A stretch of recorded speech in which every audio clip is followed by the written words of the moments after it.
ថាម៉េចមិនក៏ឯងមិនប្រាប់ខ្ញុំឲ្យដឹងមុនឯងមានបានសួរខ្ញុំឯណាកុំលៀបក្រាពេកលៀបបន្តិចហើយចាំបាច់ថ្នមឲ្យវាចូលជ្រៅទៅក្នុងស្បែកនឹងទន់ហើយមានសម្ដៅខ្លាំង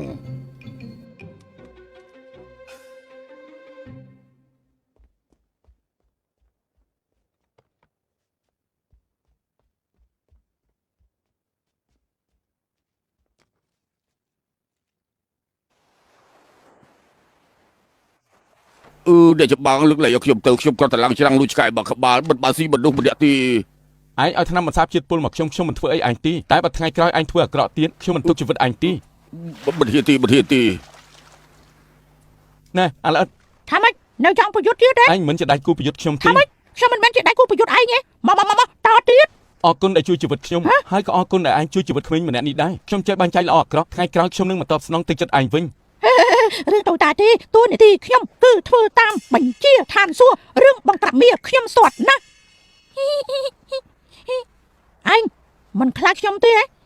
បងប្រុសបង្ក្រាបបេងសាង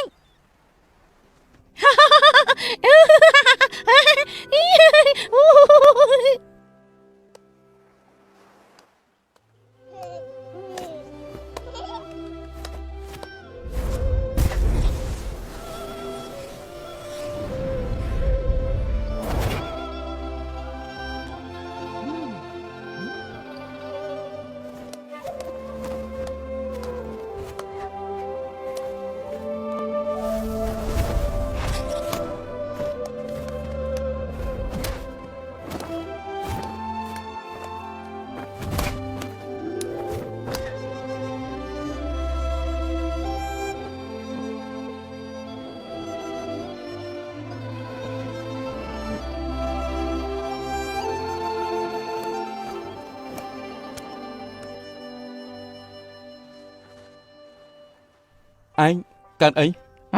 គ្មានអីទេដេកសាច់ចូលភ្នែកឯណាខ្សាច់ចូលភ្នែកឯងខ្ញុំមិនតិចមើលខ្ញុំផ្លុំឲ្យហើយយ៉ាបធូពួកខ្វះគេណាបានហើយតាំងពីតូចក្រៅពីម៉ែខ្ញុំឯងជាអ្នកដំបងដែលព្រមទាត់សៃជាមួយខ្ញុំអញ្ចឹងហើយខ្ញុំជ្រាលជ្រៅសើទៅ